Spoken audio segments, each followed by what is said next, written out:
कामरान गुलाम Pakistan cricket board की जो selection committee है उनके दरवाजे पर नॉक किए जा रहा है और बाकियों का तो पता नहीं।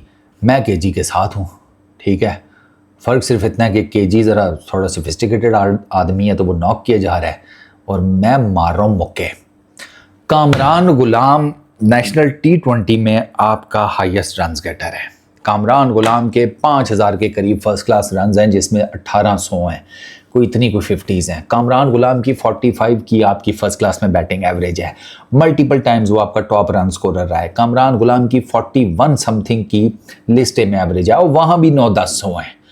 कामरान गुलाम क्या करे और केजी और क्या करे कि आप उसे टीम में सिलेक्ट करें। डेब्यू के ऊपर उसने 100 मार दी। उसने बाहर उधर साउथ अफ्रीका में एक 50 भी मारी हुई है। उसके रन्स आते हैं initially, but the problem is कि वो उनको लंबा नहीं कन्वर्ट कर पाता। तो क्या आप उसे एकदम से कुछ टेस्ट मैचेस खिलाकर डिस्कार्ड कर देंगे? कामरान गुलाम लिस्ट ए में उसके लास्ट 5 मैचेस में 100 है, 150 है। माय क्वेश्चन इज के कामरान गुलाम आपके सेटअप का पार्ट क्यों नहीं है? अभी दोनों कैंप्स में नहीं है, ना रेड बॉल कैंप में है ना वाइट बॉल कैंप में है। क्यों नहीं है यार? हमें कोई जस्टिफिकेशन दें, कोई लॉजिक दें और मुझे ये बुलशिट ना सुनाएं कि वो फील्डर अच्छा नहीं है, उसकी फिटनेस इतनी मजेदार नहीं है। रियली उसको बैटिंग करते हुए देखते हुए तो बिल्कुल नहीं अंदाजा होता कि वो फील्डर अच्छे, वो उसकी फिटनेस का प्रॉब्लम है। जिस कामरान गुलाम की आप हमें ये बताते हैं कि फिटनेस के मसाइल हैं, उस कामरान गुलाम को आपने जितने भी मैचेस खिलाए हैं उसमें जब भी आपको सब्स्टिट्यूट फील्डर भेजना था तो वो कामरान गुलाम होता था। एक बंदा आप जिसके बारे में आप कहते हैं फील्डर अच्छा नहीं है, लैप्सेस करता है, कैचेस ड्रॉप कर देता है, बॉल पर जल्दी नहीं पहुंचता, तो उसको आप सब्स्टिट्यूट फील्डर बनाकर कैसे मैच में उतार रहे हैं? ये does it even make any god damn sense? यार आप लोगों ने हमें क्या समझा हुआ है यार? ओए हम खोते हैं, हम बंडा खाते हैं चारा खाते हैं। हमारे दिमाग में अकल बुद्धि नाम की कोई चीज नहीं है कि आप हमें कह रहे हैं फील्डर अच्छा नहीं है, तो फिर हम सवाल करेंगे कि सब्स्टिट्यूट इसको क्यों भेजती हो? फिर बैटिंग कर रहा है, रन्स बना रहा है, मौका नहीं मिल रहा। कुछ टाइम के लिए टीम में लेकर आए, फिर उसको एकदम से साइड पे कर दिया। मीर हमजा का क्या कसूर है यार?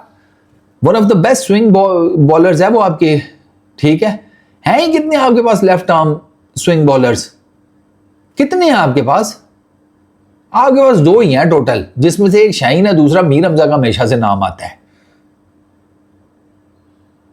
सलमान मिर्जा अच्छी कर लेता है, ठीक है, लेकिन वो भी रीसेंट है। मीर हमजा तो पुराना है, उसको भी आपने कोई नहीं खिलाया इतना। मीर हमजा की क्रिकेट सारी है किधर टेस्ट क्रिकेट की, जिसमें आप बताते हैं कि विकेटें इतनी ज्यादा नहीं है, खेला कहां पर है वो नहीं देखते आप। मेलबर्न में 6 विकेटें इसी मीर हमजा ने ली थी, लेकिन उसको भी आपने साइड पे किया हुआ है। यार ये ज्यादती मुझे नहीं समझ में आती यार। आपको पता है मीर हमजा की फर्स्ट क्लास क्रिकेट में भैंस की 500+ विकेटें हैं, और क्या करेगा यार लड़का? फिर कहते हैं यार कुछ टाइम खिलाने के बाद ना अब किसी को टेस्ट क्रिकेट खिलाएंगे, वो परफॉर्मेंस दे देगा, कुछ सालों बाद इनको एज का इशू बन जाता है क्योंकि तुम ग्रोसरी वालों लेट लेकर आए हो उससे। अब नोमी भाई की एज का इशू बनाया जा रहा है कि वो एज बहुत हो गई है, एज बहुत हो गई है। तुमने बड़ी फूफी का रिश्ता करना है, एज बहुत हो गई है, वो फिट है, खेल रहा है, अच्छी बॉलिंग कर रहा है, खिलाओ। एक तो लेकर लेट आए हो। वो फर्स्ट क्लास क्रिकेट में हमारी पता नहीं कितने हीरे जाया हो गए यार, कितने हीरे इनकी घटिया सिलेक्शन पॉलिसीज की वजह से, इनके फ्रेंड्स एंड फैमिली कल्चर की वजह से। नाफ जितनी इन लोगों ने दाढ़ियां रखी हुई हैं, टोपियां पहनते हैं, और इनके काम चेक करो, बातें इनसे सुनो, ऐसे लगता है इनसे बड़ा ज्ञानी गुरु कोई नहीं है, और इनके actions absolutely pathetic. Kamran Ghulam, Mir Hamza, they deserve a chance. At least red ball में तो चांस दे दो।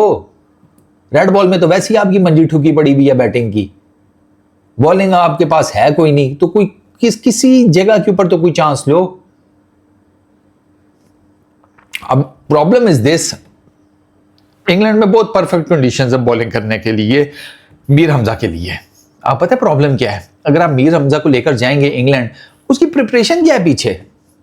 क्या प्रिपरेशन है? वो तो यहां पर क्रिकेट खेल रहा है।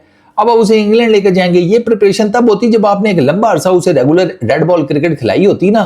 तो मीर हमजा आपका one of the best bowler बन सकता था इंग्लैंड के अंदर कंडीशंस के हिसाब से, लेकिन आपने उसको खाते ही कोई नहीं किया। अब क्या उसके लिए एक बंदा कहे कि उसे इंग्लैंड ले जाओ, वो उसने इतनी स्विंग बॉलिंग की नहीं हुई, वो अगर उससे कंट्रोल ना हुई फिर आपके मसाइल। वो ये it is kind of a same thing जो आपने आकिफ का न्यूजीलैंड में देखा था। आकिफ का इतना इतना गेंद स्विंग हो रहा था, उस बेचारे ने कभी सोचा भी नहीं होगा मैं क्या मेरा गेंद इतना स्विंग। इसी वजह से वो वेवर्ड हुआ था न्यूजीलैंड में, लेकिन जहां उसका गेंद पड़ता था ना सही जगह के ऊपर, वहां फिर वो दिन में तारे दिखाता था अगलों को। आप प्रिपेयर ही नहीं करते। आपने वो तकरीबन कुछ 6, 8, 10 साल पहले जो आप जिनको लेकर आए थे बस आप उन्हीं के साथ चले जा रहे हैं और परफॉर्मेंस उनकी घंटा नहीं है। तो भैया सिंपल इज दैट, ये जो आपका टैलेंट वेस्ट हो रहा है ना, इसके लिए आवाज़ ज़रूर उठाते रहें। ठीक है, आपका बाबर आजम फेवरेट होगा, किसी का शाहीन होगा, किसी का शादाब होगा, किसी का फलाना टिमकाना होगा, और कोई इशू नहीं है। ठीक है, मेरे लिए ठीक है, इन सब से बढ़कर मेरे लिए पाकिस्तान की क्रिकेट है, मैं उसे आगे जाता हुए देखना चाहता हूँ। तो मेरा जो कंसर्न है ना वो ये है कि आपका कोई फेवरेट प्लेयर होगा ठीक है, लेकिन ये जो आपका एक अच्छा खासा टैलेंट वेस्ट हो रहा है इसके लिए कम से कम ज़रूर आवाज़ उठाया करें। आपका फेवरेट प्लेयर जो है ना अब हयात पी कर नहीं आया हुआ, एक ना एक दिन उसे यहाँ पर अपने जूते लटकाने पड़ेंगे, बैट छोड़ना पड़ेगा, ग्लव उतारने पड़ेंगे, पैड उतारने पड़ेंगे। तो फिर आपके पास कम से कम पीछे से तो कोई आ रहा हो ना उसकी जगह लेने के लिए। तो ये जो पीछे से आने वाले हैं ना इनके लिए आवाज़ ज़रूर उठाया करें। Peace out.